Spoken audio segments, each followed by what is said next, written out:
So, hi, welcome. You all hear me well? Yeah, okay. I don't hear myself so well there. But yeah, welcome.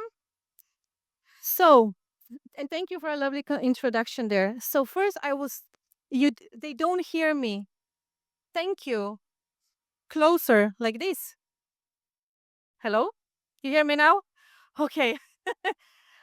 So, first, I will start with a little confession.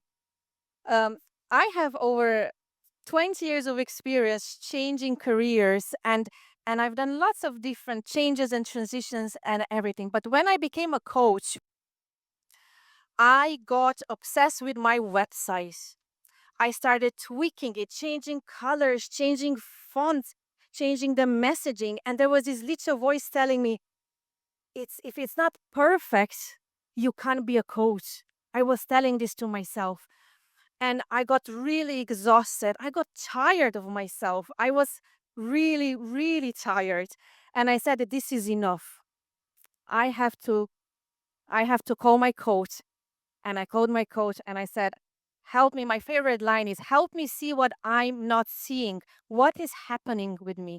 And I realized there was this big imposter perfectionist syndrome whispering to me, if it's not perfect, you can't be a coach. So when I realized that, I've done something radical. I fired my website. I did, and I fired my imposter. So my new spelacoaching.com website consists of one-page website that says who I am, what I do, what I offer, and that's it. And once I did that, I felt free. I felt good. My energy came back. And I was able to focus what matters the most. What matters to help clients, to work on my messaging, to actually do my calling. And I was very blindsided. And as a professional coach, would you say, how can you not notice this yourself?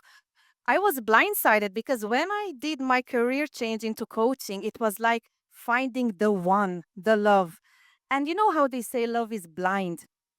So that's what happened to me. So you might be saying, so what has this to do with my job search today or your career transitions? Well, everything, because the same voice that was whispering to me might be whispering to you.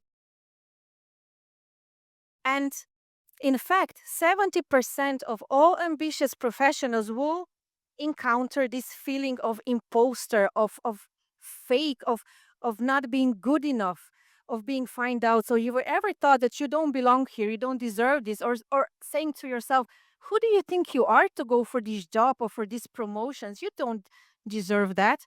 Congratulations, because you're human, you're ambitious, and you care. So Dr. Valerie Young is a huge expert to in imposter. So she came up with five competence types of the of what the professionals experience in their life. And we're talking about successful professionals, like competent professionals. And there's like five imposters. So your unseen career saboteurs. So if you ever like this is not personal feeling of fraud or that you'll be just found out because you're successful and you're thinking, oh, who am I to go for that? You're playing small instead of playing big. So these five imposters have their own characters, scripts, and the fears that are holding you back in your job search, during your career transitions, in your job interview. So we're gonna go through all these five imposters, and you might find yourself somewhere there as well. So the first one is the perfectionist. That's the one that I fired permanently. No access to me anymore. So this is the perfectionist sets impossible high standards, and it's all about the flawless application trap. Everything has to be perfect.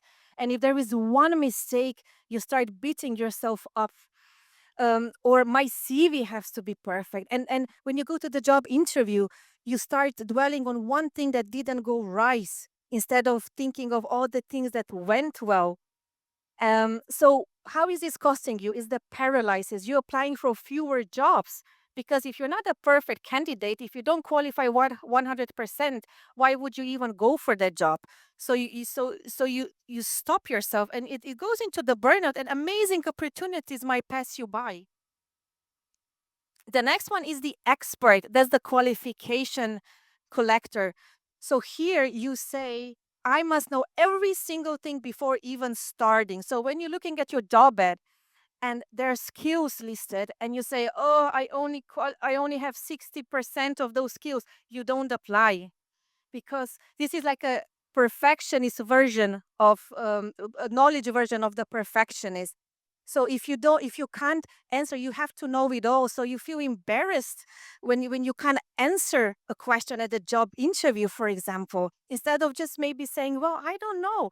Just challenge yourself and practice. How does it feel to say, oh, I don't know, but I can find out. So the cause here is actually self-rejections, because companies hire learners as soon as you hit 6 to 70% of your qualifications. Go for it and apply. It will not cost you anything, because you need. It's also about companies.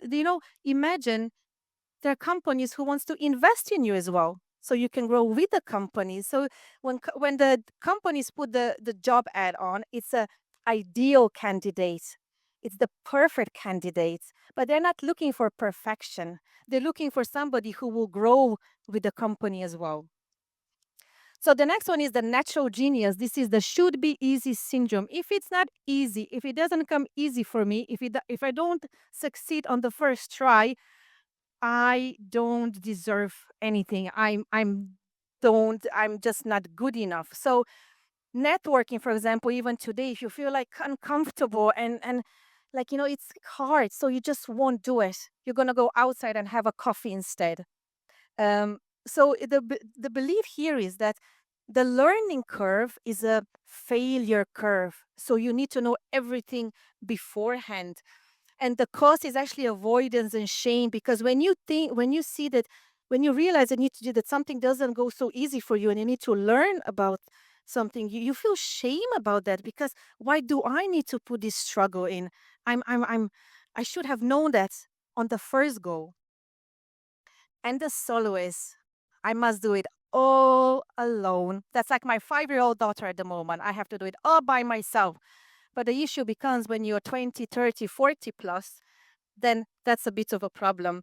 So here it is. If you ask for help, it's cheating. So you won't go out and look for a referral.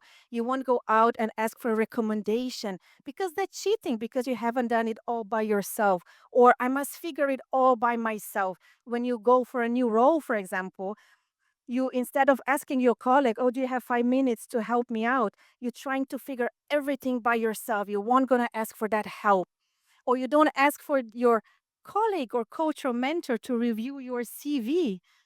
And the cause here is isolation, exhaustion, and watching others advance through connections and collaboration.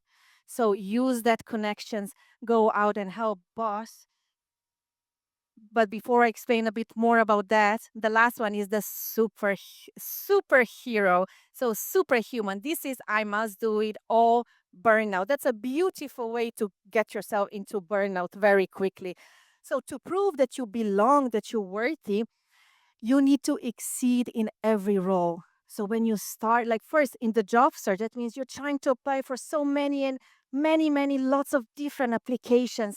You're exhausting yourself. Or when you start a new role, you to prove that you belong, you want to you work extra hours. You're trying to really do your best and you exhaust yourself. And then you have family, then you have partner. You want to excel everywhere without showing any sign of stress. And if you can't juggle it all, I felt, and this is a multitasking hero. I know the multitasking is very popular to put in your CV, but be careful that it won't lead you to burnout. And that can cause lots of mental health and well-being, because once you lose focus and joy, when you overwork yourself, then you ironically actually achieve less. So what is the main difference? So low confidence is when you say, okay, I don't know this, I don't feel ready for the next role, but I can learn, I can grow into it. So it's about the skills, and the skills you build this confidence with action and repetition, one step at a time. But when it comes to imposter feelings and thoughts, you're saying something else to yourself. You don't say, "Oh, I don't know how to do this," but you start attacking yourself. You start attacking your self-worth, your identity. I don't deserve that. I don't belong there. Who would hire me? So you start questioning your identity, and like, what the question here is like, who do you believe you are?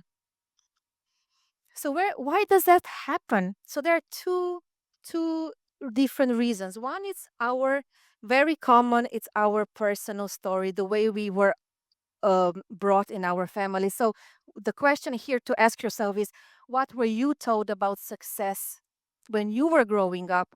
When you might have been the smart one, you might needed to be the best to earn your parents' approval. uh, you might you might heard that mistakes are not acceptable. You had to be a straight A student constantly. I know how that feels. And you might have grown in the family where there are high, like, successful parents or uncles, and you felt this internal pressure to keep up.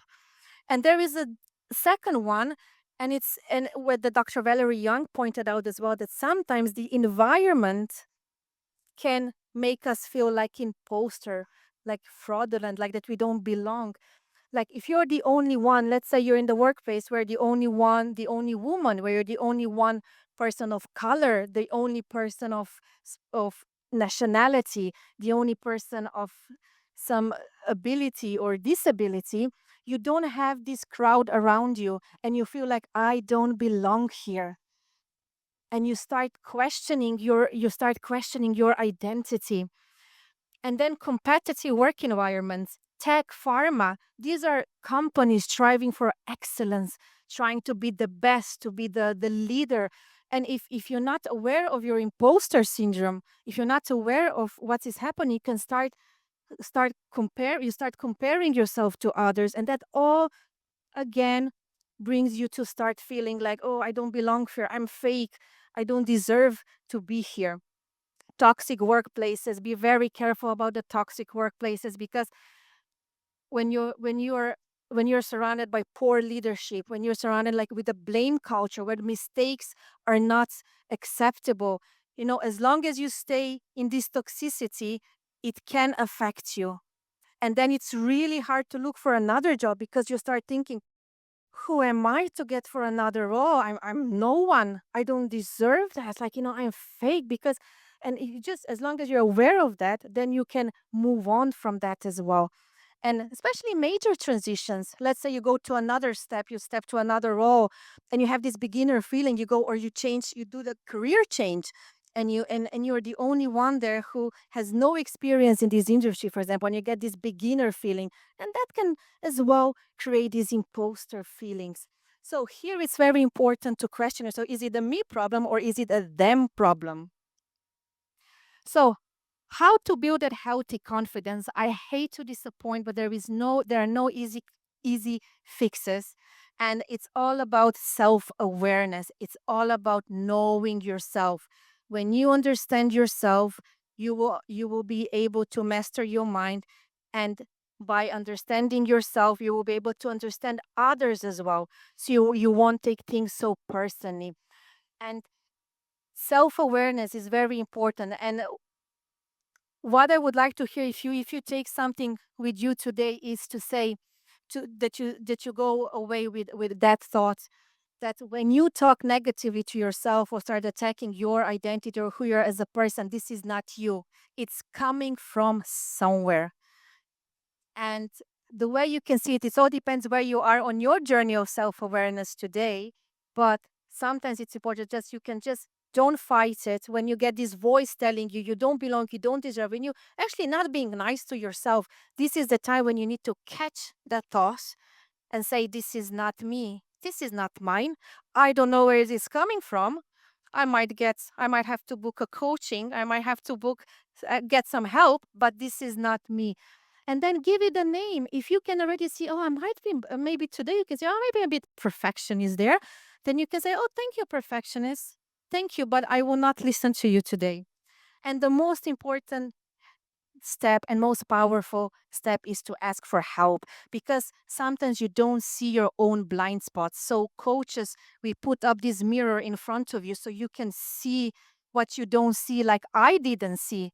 in my case with my websites, sometimes we have to see those blind spots, where are they coming from, and also explore explore the roots of your imposter in a safe environment, in a safe space where you can open up, because sometimes it can be very painful to realize where things are coming as well.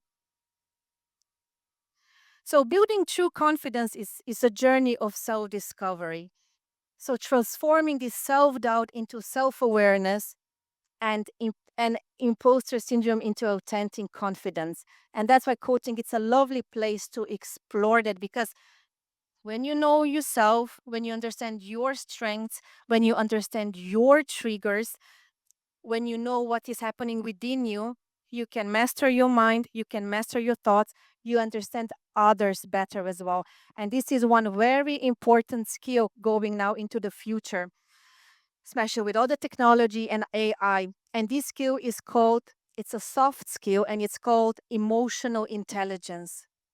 So emotional intelligence will be very important. It will be a very important skill going into the future, because once you know yourself and others, you can become a better coworker, a better manager. You can become a better team leader. So true confidence begins when you choose to understand yourself. And just remember, imposters' thoughts appear when you are growing. So if you encounter your imposter, that means that you are growing. The comfort zone, it's called comfort for a reason. That's why it's okay to be in this zone. But when you want to just try, maybe send one application, maybe send two applications. This is where you step forward into the fear zone. And just when you get this first boost of confidence, when you enter the learning zone, this is where the imposter is coming up. That's where you start questioning yourself. Am I ready for this? Do I really deserve that? And when you catch your saboteurs, you put them aside, then you can grow into a growth zone. And this is where the fulfilling careers happen. This is where the fulfilling life is, because you know what is happening. And just now, I know that was very short. I wanted to keep you entertained as much as possible. But here is a QR code to a PDF with more details about today's presentation. And it has, you just download. There is no entry for any data or anything like that. You just download. It's my gift to you, so you can learn more about it. And feel free to contact me if you have any additional questions. So thank you very much. And thank you for listening.